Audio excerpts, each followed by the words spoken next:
জয় শ্ৰী ৰাধা কৃষ্ণ। প্ৰথমে প্ৰণামো ব্ৰহ্মাৰূপী সনাতন, সৰ্ব অৱতাৰৰ কাৰণ নাৰায়ণ।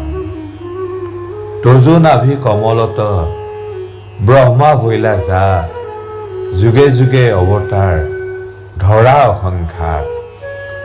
লাইফ এণ্ড গড চেনেলটোলৈ সকলো ভক্তবৃন্দকে স্বাগতম জনাইছোঁ। প্ৰভু বাকে বিহাৰী সকলোৰে মংগল কৰক, কল্যাণ কৰক। ভগৱানে যুগে যুগে অৱতাৰ ধৰে। শ্ৰীকৃষ্ণ হৈছে আদি পুৰুষ পৰমেশ্বৰ ভগৱান। শ্ৰীকৃষ্ণই কৈছে, যেতিয়া যেতিয়া ধৰ্মৰ গ্লানি হয় আৰু অধৰ্ম বৃদ্ধি হয়, তেতিয়া মই এই পৃথিৱীত আবিৰ্ভাৱ হওঁ, দুষ্টক দমন কৰিবলৈ আৰু ভক্তক ৰক্ষা কৰিবলৈ। আজিৰ এই শুভ দিনটোত পৰম পিতা পৰমেশ্বৰ ভগৱান শ্ৰীকৃষ্ণ অৱতাৰ গ্ৰহণ কৰিছিল বা জন্ম গ্ৰহণ কৰিছিল পাপীক দমন কৰিবলৈ আৰু ভক্তক ৰক্ষা কৰিবলৈ।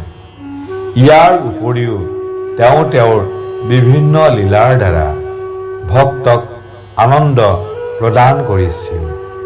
সকলো ভক্তবৃন্দকে ভগৱান শ্ৰীকৃষ্ণৰ জন্মাষ্টমীত হাৰ্দিক শুভেচ্ছা জ্ঞাপন কৰিছোঁ। ভগৱান শ্ৰীকৃষ্ণৰ আশীৰ্বাদত সকলোৱে সুখত থাকক, শান্তিত থাকক। বৈদিক সংস্কৃতি অনুসাৰে জীৱৰ পৰম উদ্দেশ্য হৈছে ভগৱান শ্ৰীকৃষ্ণৰ লগত থকা সম্পৰ্ক কি সেই সম্বন্ধে অৱগত হোৱা। আমাৰ ভগৱান শ্ৰীকৃষ্ণৰ লগত এটা সম্পৰ্ক আছে। এই সম্পৰ্ক কি তাক জনাৰ আমাৰ কৰ্তব্য। আমি অনুসন্ধান কৰা দৰকাৰ, আত্মা কি, পৰাত্মা কি। আজি আমি যি অৱস্থাত জীয়াই আছো সেইটো নিজে নিজে হৈ আছেনে, নে ইয়াৰ ওপৰত এজন নিয়ন্ত্ৰক আছে? যদি আছে, তেওঁ কোন? আমি ভগৱানক জানিম কেনেকৈ? শৰণাগতি। ভগৱান শ্ৰীকৃষ্ণৰ চৰণত শৰণ লওঁ। শৰণাগতি ভক্তক ভগৱানে সদায় ৰক্ষা কৰে। ইয়াৰ উপৰিও হৰি সংকীৰ্তন, হৰি নাম জপ, হৰে কৃষ্ণ মহামন্ত্ৰ, এই সকলোবোৰ পন্থা হৈছে ভগৱান শ্ৰীকৃষ্ণক লাভ কৰা পন্থা। আমি বহু সময় এনেই পাৰ কৰোঁ, কিন্তু ভগৱানক স্মৰণ নকৰোঁ। দিনটোৰ ভিতৰত মাত্ৰ 10 মিনিট সময় দিয়ক ভগৱানৰ নামত।